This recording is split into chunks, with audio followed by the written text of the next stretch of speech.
शुक्र सारी विवाद लीला। कदम्ब वेदी पर सुंदर आसन लगा है। उस पर गोलाकार पंक्ति में बैठी हुई श्री प्रिया प्यारे श्याम सुंदर के अधरामृत से सिक्त फलों का प्रसाद पा रही हैं। श्री प्रिया की दाहिनी ओर ललिता बैठी हुई हैं एवं बाईं ओर विशाखा।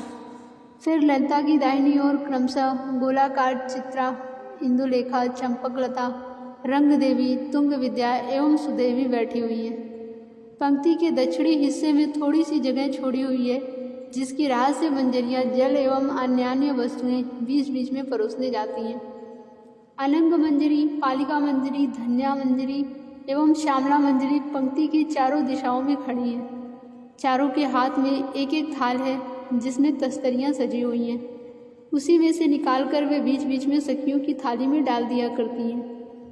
श्री प्रिया ने प्रारंभ में तो एक प्याले से 4-5 घूंट रस एवं किंचित पनरस भी पी लिया, पर अब फल का टुकड़ा हाथ में लिए हुए मुस्कुरा रही हैं तथा कभी चंपकलता और कभी रंग देवी की ओर ताककर इशारे से कहती हैं, देख तू तो थाली लिए हुए बैठी है, मैं कितना खा चुकी।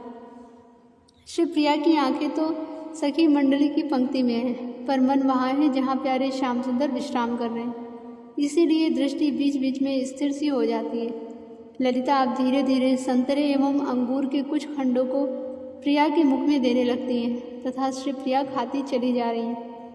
ललिता को जब यह संतोष हो जाता है कि मैं कुछ इसके पेट में डाल चुकी हूँ और यदि यह अपने हाथ से बिल्कुल भी नहीं खाएगी तो भी विशेष आपत्ति की बात नहीं रही है, तब अपने मुंह में फल के 1-2 खंड डालकर रानी से कहती है, देख हम सब बैठी हैं, तू कुछ खा ले। रानी का मन तो यहाँ था नहीं। हाँ, एक क्षण के 1000वें हिस्से में यहाँ आता था, फिर प्यारे श्याम सुंदर के सौंदर्य सागर में गोता लगाने लगता था। रानी ने ललिता की बात मानो सुनी ही नहीं। वे तो सोच रही थी कि मुझे यदि करोड़ आंखें होती, रोम रोम में एक एक आंख होती और कभी पलक नहीं गिरती तो कुछ कुछ प्यारे श्याम सुंदर की रूप सुधा का आनंद ले पाती। क्या करूं, किससे कहूं? अच्छा, एक काम करूं, प्रार्थना करूं कि हे विधाता। रानी की चिंतन धारा पलटी और सोचने लगी कि ओह कृष्ण कृष्ण, मैं क्या सोच रही हूँ। नहीं नहीं, कभी नहीं विधाता, मैं भूल गई। शपथ करके कहती हूँ कि मैं होश में नहीं थी, इसीलिए तुमसे प्रार्थना करने जा रही थी। अब कभी ऐसा नहीं करूँगी। हाय हाय, फिर मेरे प्यारे श्याम सुंदर को कितना कष्ट होगा। मेरे प्यारे श्याम सुंदर को मेरा वह रूप देखकर कितना संताप होगा। मेरे हृदय धन मुझे हृदय से लगाकर मेरे कपोलों का चुंबन कर आनंद में डूबने लग जाते हैं। अभी मेरे केसों को संवारकर बेड़ी गूंथकर पैरों में पायजेब बांधकर वे कितने उत्फुल्ल हो रहे थे, पर मैं इतनी अधमा हूँ कि अपने सुख के लिए उनके आनंद को नष्ट करने की बात सोचने लगी। भला रोम रोम में आंखें हो जाने पर तो मैं विकृत हो जाऊंगी। मेरे प्यारे श्याम सुंदर को फिर हमसे क्या सुख मिलेगा। ना ना, कभी नहीं, बस 2 ही आंखें रखूँगी। हाँ हाँ, मुझे 2 ही आंखें चाहिए। रानी के आंतरिक भाव प्रवाह की किसी सखी को कल्पना भी नहीं है।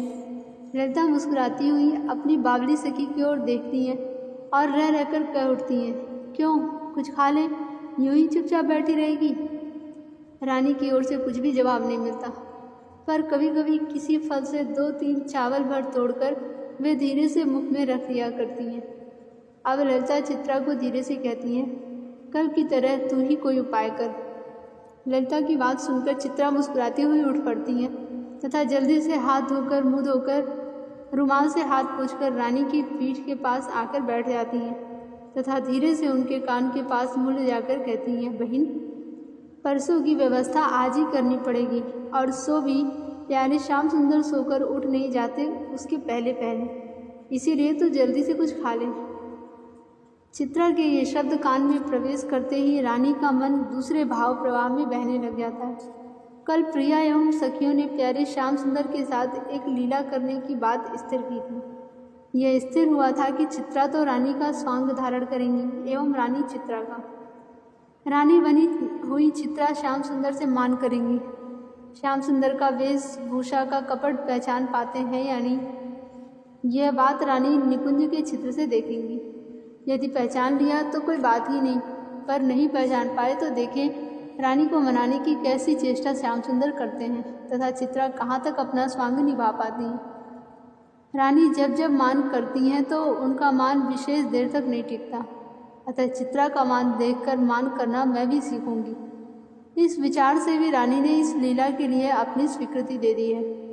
चित्रा के शब्द कान में जाते ही रानी की चित्तधारा इस आयोजन की ओर मुड़ पड़ती है। रानी जल्दी से फल का एक खंड मुख में रखकर उठ पड़ती हैं।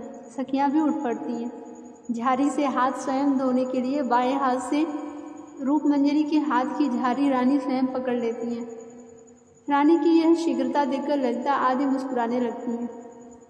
रूपमंजरी मुस्कुराती हुई हाथ पर पानी देने लग जाती है। रानी चटपट हाथ धोकर ललिता आदि के हाथ धुलाने चलती हैं, पर ललिता आदि सखियों ने हाथ धो लिए थे। रानी की यह प्रेम भरी चेष्टा देखकर एक बार अतिशय ललक से ललिता रानी को हृदय से लगा लेती है। फिर रुमाल से हाथ मुंह पोंछकर जिस कमरे में श्याम सुंदर थे वहीं के लिए पुनः चल पड़ती हैं। वहां पहुंचकर सखियां देखती हैं कि प्यारे श्याम सुंदर गाढ़ निद्रा में हैं। रानी कुछ दूर से ही प्रेतम के मुखारबिंद की ओर देखने लगती है, पर इस आशंका से कि कहीं प्यारे की नींद न टूट जाए, दबे पांव पीछे हटकर पलंग से 7-8 हाथ पश्चिम उत्तर की ओर स्थित अत्यंत सुंदर सजे हुए पाटे पर जाकर बैठ जाती हैं। पाटा 4 गज चौड़ा, 4 गज लंबा और 1.5 हाथ ऊंचा है।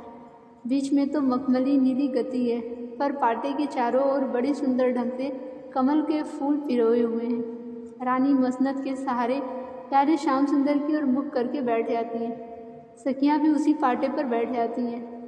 एक मंजरी श्याम सुंदर के पलंग के पास की पीकदानी उठा लाती है। रानी अतिशय प्यार से स्वयं पीकदानी ले लेती हैं। उस पाटे पर पनबट्टा रखा हुआ है, उसमें से पान के बीड़े निकालती हैं। 8 बीड़ों को खोलकर उनमें प्रियतम श्याम सुंदर के अधरामृत से सने हुए पीक के 2-2 बूंद डालती हैं। फिर बीड़े को सजाकर अतिशय प्यार से बारी बारी से सभी सखियों के मुंह में अपने हाथ से दे देती हैं। इसी बीच में चित्रा ठीक 2 बीड़े उसी प्रकार अधरामृत पीक मिलाकर तैयार कर लेती हैं तथा रानी के मुख में रख देती हैं। रानी पनबट्टे से एक-एक पान और निकालकर पुनः सखियों के मुंह में दे देती हैं। फिर उस पनबट्टे को चंपकलता के हाथ में देकर हाथ धोती हैं तथा एक मंजरी से दूसरा पनबट्टा लेकर उसके ऊपर पान रखकर प्यारे श्याम सुंदर के लिए बीड़े तैयार करने लगती हैं। दृष्टि क्षण क्षण में प्यारे के मुखारबिंद की ओर जाती है। अब सखियों में अतिशय प्रेम भरी चर्चा चलने लगती है। श्याम सुंदर को नींद बिल्कुल नहीं आई है, पर इस प्रेम भरी चर्चा को सुनने के लिए नींद का बहाना किए हुए पड़े हैं। सखियों में धीरे धीरे जो बात हो रही है उसी की ओर श्याम सुंदर कान लगाए हुए हैं, पर किसी को यह कल्पना भी नहीं है कि ये जगे हुए हैं। इंदुलेखा दोनों मंजरियों को, जो प्यारे श्याम सुंदर के पलंग के दोनों ओर खड़ी हैं, इशारे से पूछती हैं। मंजरियां इशारा कर देती हैं कि गाढ़ी निद्रा में सो रहे हैं। रानी एवं सखियां अब निसंकोच बातें शुरू करती हैं, अवश्य ही धीमी धीमी आवाज़ से। कुछ देर उस प्रेम में आयोजन की सलाह होती है। अब रानी कहती है, चित्रे तू सुन रही है ना? चित्रा कहती है, हाँ सुन रही हूँ। ललिता, जब वे पहुँच जाएं तब तुम निकुंज को बंद कर देना, समझी?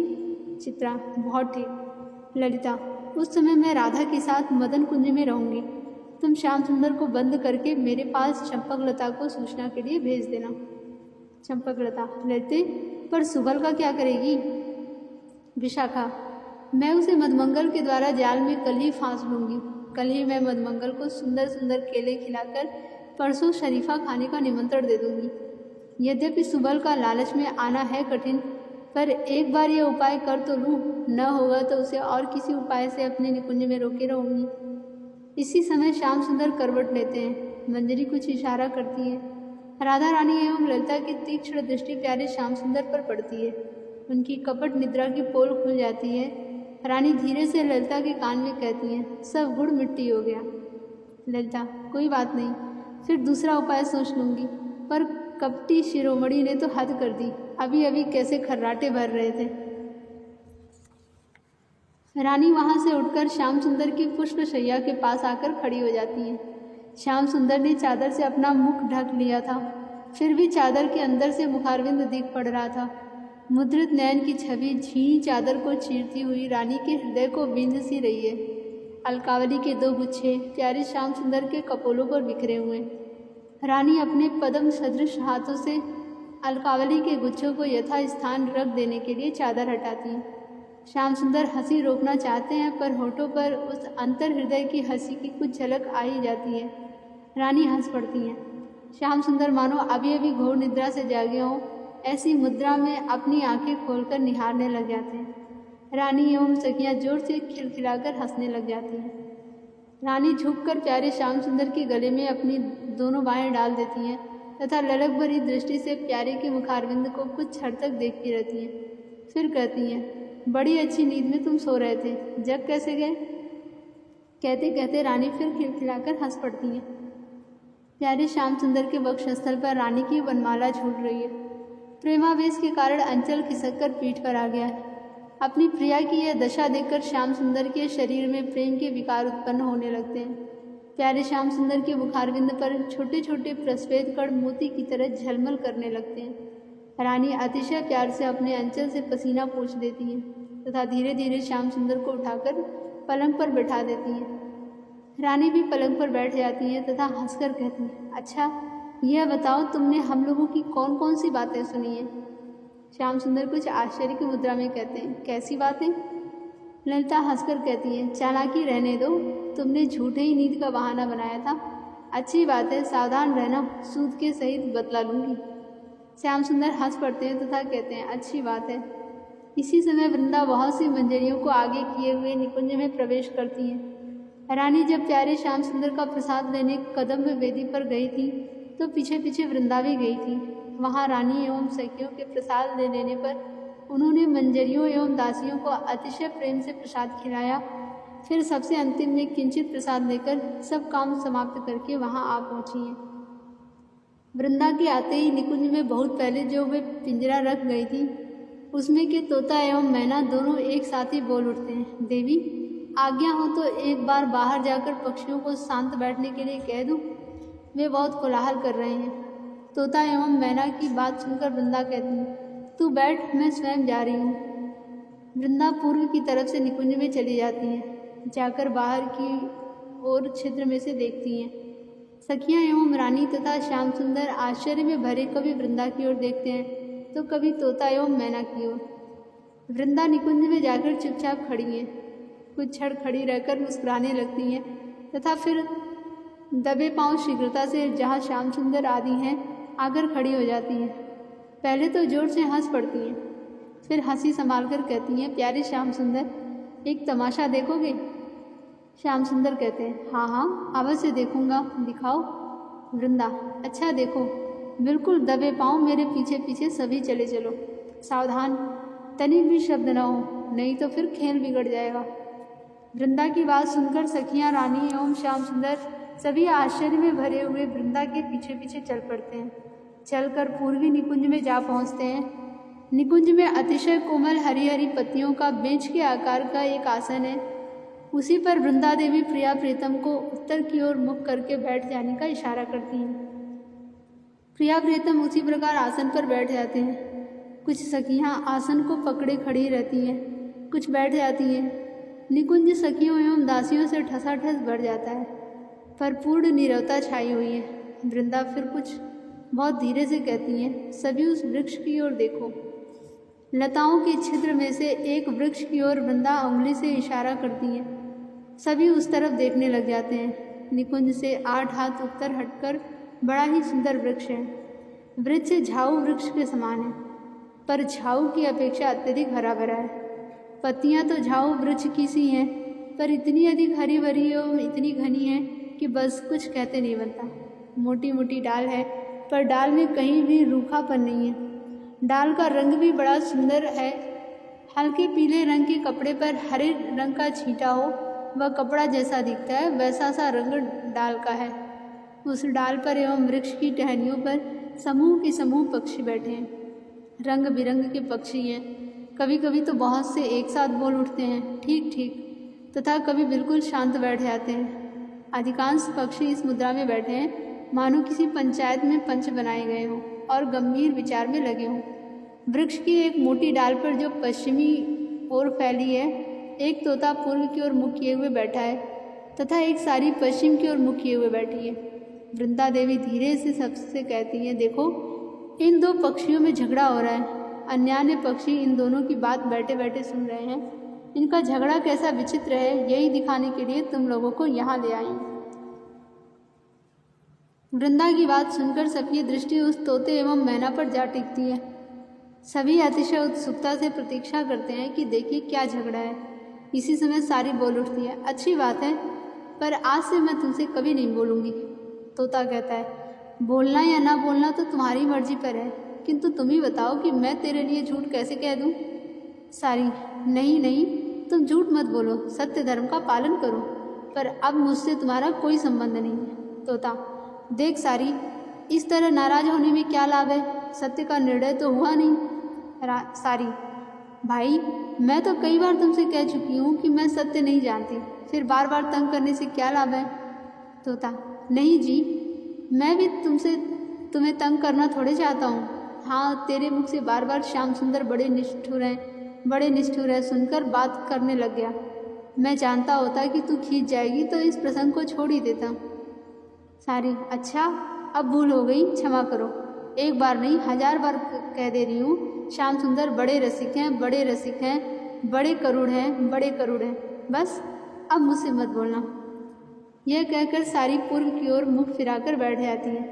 तोता कुछ देर चुपचाप बैठे रखकर उड़कर सारी के पास चला जाता है तथा कहता है, सारी तू गंभीरता से विचार कर, सच तेरी शपथ, मेरा कोई आग्रह थोड़े है कि मैं तेरी बात मानूंगा ही नहीं। हाँ, वह बात मेरी समझ में नहीं आती कि तू मेरे प्यारे श्याम सुंदर को निठुर क्यों समझने लग गई है। मेरा तो यह दृढ़ विश्वास है कि एक बार कुछ क्षण के लिए भी तू दृष्टि स्थिर करके उनके नैनों की ओर देखती तो फिर कभी इस तरह नहीं कहती। सारी कुछ नहीं बोलती, पर प्रिया, प्रीतम एवं सखियाँ सबके मुख पर हंसी छा जाती है। वृंदा फिर सावधान करती हैं कि किंचित भी शब्द नहीं होने पाए, नहीं तो खेल बिगड़ जाएगा। सारी फिर बोलती है, भाई कह चुकी, बार बार कह चुकी, मेरी भूल थी, तुम ठीक कहते हो, अब व्यर्थ में बातें क्यों बढ़ा रहे हो। तोता कुछ गंभीर सा बनकर आंखें बंद कर लेता है तथा कुछ क्षण बाद अपने आप बोलने लगता है, प्राण प्यारे श्याम सुंदर, प्राण प्यारे श्याम सुंदर, प्राण प्यारे श्याम सुंदर। तोते की यह मधुर कंठध्वनि सारी के मन में प्रेम का संचार करने लगती है। सारी श्याम सुंदर के नाम के माधुर्य में खींच ली जाती है, तोते के प्रति रोज को भूल जाती है और तोते की ओर देखने लग जाती है। तोता फिर कहता है, सच सारी, तू मेरे हृदय को देखी, मैं कृत्रिम नहीं कहता। मेरे हृदय में यह बात कभी भी नहीं आई कि श्याम सुंदर निठुर हैं, बल्कि कभी कभी यही दिखता है कि तुम्हारी रानी ही कुछ निठुर बन बैठती हैं। देख, उस दिन की बात है, तुम्हारी रानी रूठी हुई थी। चंद्रमा की शुभ्र ज्योत्सना से यमुना पुलिन का अणु अणु उज्ज्वल हो रहा था। एक जामुन के वृक्ष के नीचे हाथ पर कपोल टेके आंखें मूंदी रखकर तुम्हारी रानी बैठी थी। अद्भुत शोभा थी। सारी, देख, सच कहता हूँ, तुम्हें प्रसन्न करने के उद्देश्य से नहीं, रानी का सौंदर्य तो हमें कई बार भ्रम में डाल चुका है। आहा, क्या बताऊँ, जब मैं हाथ की ओर देखता था तो प्रतीत होता था अनंत नव विकसित कमलों की शोभा इसके सामने फीकी है। मुखारविंद की ओर देखता था तो यह अनुभव करता कि अनंत चंद्रमंडल की शोभा रानी की मुख की शोभा के एक कण के बराबर भी नहीं। कवि की भाषा में यह शक्ति नहीं कि उस शोभा का वर्णन कर सके। हाँ, कुछ नीचे उतर कर कहूँ तो सचमुच उस दिन मुझे यह प्रतीत हो रहा था कि रानी हाथ पर कपोल टेके हुए क्या बैठी हैं, मानो पूर्ण चंद्र कमल के आसन पर सो रहा है।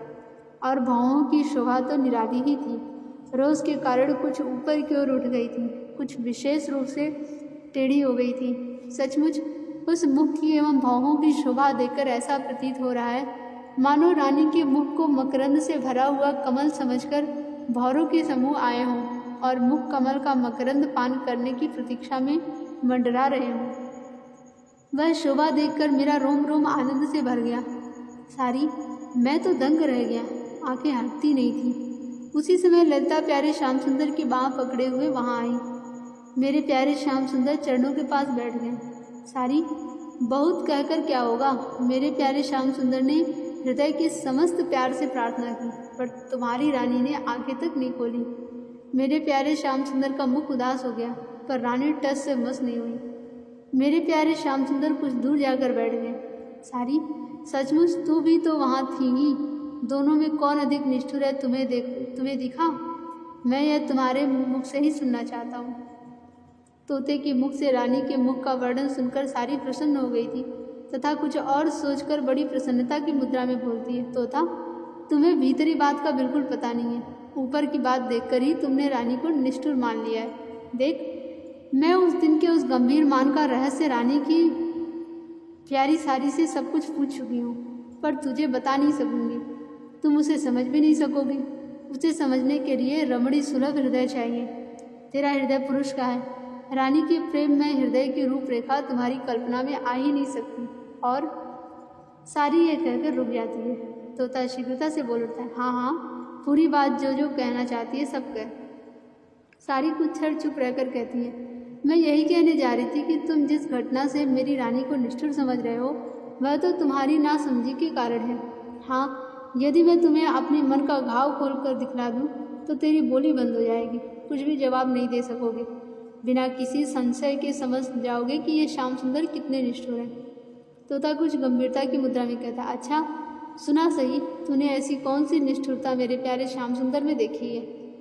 सारी गंभीर होकर करुणा की मुद्रा में कहती है, तोता, सचमुच कल से मेरे प्राण छटपट कर रहे हैं। कल दोपहर की बात है, सूर्य मंदिर में मेरी रानी बैठी थी, बिल्कुल अकेली थी। ललिता आदि सभी उपवन में गई हुई थी। मैं एक लता की टहनी पर बैठी हुई एकटक रानी की ओर देख रही थी। रानी के हाथ में एक माला थी, पर यूं ही अंगुलियों पर पड़ी थी। आंखें बंद थीं, पर अविराम अश्रुधारा बहती हुई कपोलों को भिगो रही थी। बीच बीच में रानी बोल उठती थी कि मेरे जीवन सर्वस्व, सभी अवस्थाओं में मैं तुम्हारी हूँ। तोता, रानी की यह प्रेमावस्था देख देखकर मैं गदगद हो रही थी, पर आगे जो देखा उसे देखकर तो दंग रह गई। देखती हूँ कि रानी हठात उठ खड़ी हुई, बड़बड़ करती हुई मंदिर में इधर उधर घूमने लग गई। पहले तो आवाज़ अस्पष्ट थी, पर पीछे कुछ जोर से बोलने के कारण मुझे ठीक ठीक सुनने लग गया। रानी बोल रही थी, ओठ जीववंत हो वारो, हासी सुधा कंद वारो, कोटि कोटि चंद वारो, राधे मुख चंद पे। रानी के मुख से बार बार इसकी आवृत्ति हो रही थी। मैं चकित होकर सोचने लग गई कि अजब बात है, अपने मुख से आज मेरी रानी अपनी शोभा वर्णन कर रही है। पर तुरंत समझ गई कि रानी प्यारे श्याम सुंदर के भाव से आविष्ट होकर अपने आप को ही श्याम सुंदर मान रही है। फिर देखती हूँ कि रानी हाथों को ठोड़ी पर रखकर कह रही है, ओह, ब्रज का प्रत्येक कुंज छान डाला, घर का कोना कोना देख लिया, पर प्रिया नहीं मिली। ओह, मुझे छोड़कर चली गई। पर कहाँ गई? हाय हाय, उसने प्राण तो नहीं दे दिए? वह यमुना में तो नहीं कूद पड़ी? बस बस, अब चलो मैं भी यमुना में कूदकर अपना जीवन समाप्त कर दूं। पर कहीं वह जीवित हो तो फिर तो मेरे बिना उसके प्राण निकल जाएंगे। ना, नहीं नहीं, उसने प्राण नहीं दिए हैं, कहीं छिप गई है। बरसाने तो नहीं चली गई? बस बस, वहीं गई है, बिल्कुल यही बात है।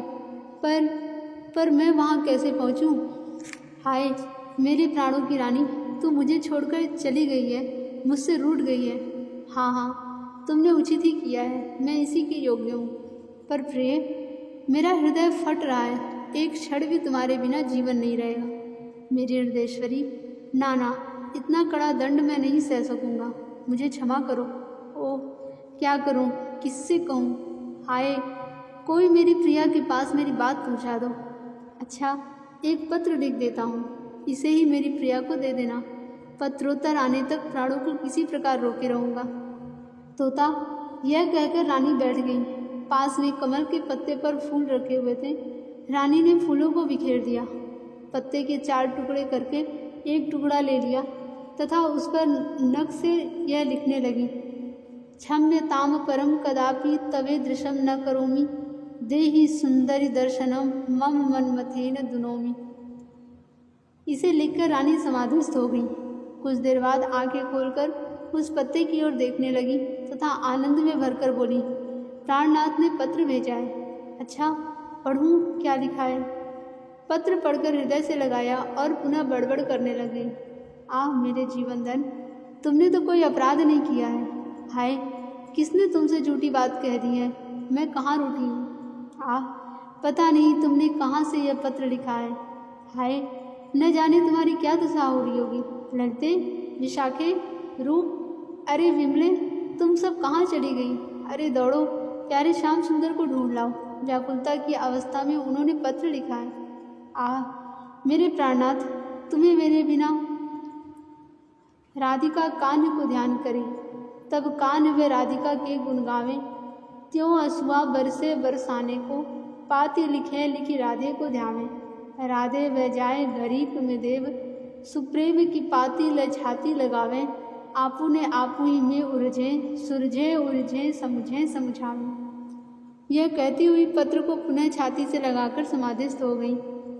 तोता, मैं तो किम कर्तव्य विमूढ़ सी हो गई, पर तुरंत ही श्याम सुंदर को खबर देने दौड़ी।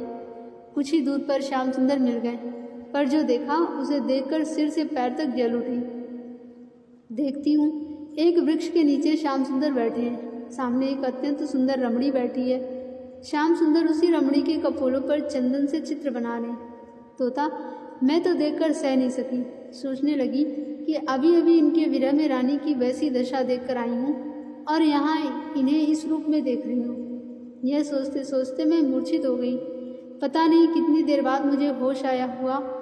होश आने पर श्याम सुंदर नहीं दिख पड़े। उड़कर पुनः सूर्य मंदिर में आई।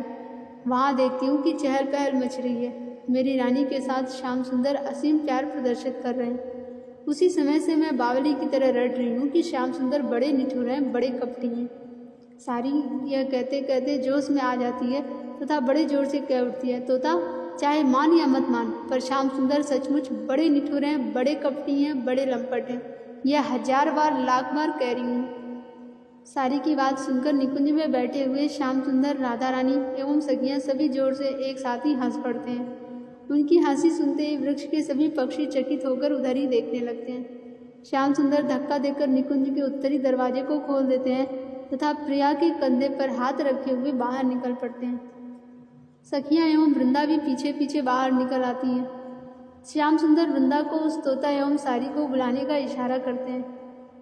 वृंदा तोता एवं सारी को बुलाती है। दोनों आ जाते हैं। ललिता हंसती हुई कहती है, सारी तू ठीक कह रही है, ये बड़े ही लंपट हैं। सारी शर्मा जाती है। श्याम सुंदर कहते हैं, सारी आ, मैं झगड़े का फैसला कर देता हूँ। श्याम सुंदर सारी को उठाकर अपने हाथ पर रख लेते हैं तथा रानी के हाथ पर तोते को रख देते हैं। ऐसा करके वृंदा से कहते हैं, वृंदे, तोते से पूछ तोता क्या देख रहा है। वृंदा कहती है, तोता, अब तू क्या देख रहा है। तोता अतिशय उल्लास के साथ मधुर कंठ से कह उठता है, आ, रानी के रोम रोम में, अड़ू अड़ू में मैं प्यारे श्याम सुंदर को देख रहा हूँ। वृंदा आनंद से भरकर सारी से पूछती है, सारी तू क्या देख रही है। सारी गदगद कंठ से कहती है, जय हो प्यारे श्याम सुंदर के रोम रोम में, अड़ू अड़ू में मेरी राधा रानी, जय हो जय हो। सारी की कंठ ध्वनि में ध्वनि मिलाकर सभी पक्षी बोल उठते हैं, जय हो जय हो जय हो जय हो। श्याम सुंदर मेवा मंगवाकर अपने हाथ से तोता एवं सारी को खिलाते हैं। मेवा खाकर प्रिया प्रीतम के चरणों में सिर नवाकर तोता एवं सारी दोनों पुनः वृक्ष पर जा बैठते हैं। श्याम सुंदर एवं रानी मेवा बिखेर देते हैं। पक्षियों का समूह उस पर टूट पड़ता है। बीच में जय हो की ध्वनि करते हुए भी पक्षी मेवा चुगने लगते हैं तथा प्रिया प्रीतम 10 कदम उत्तर की ओर बढ़कर एक पनस वृक्ष की छाया में जाकर खड़े हो जाते हैं। जय जय श्री राधे।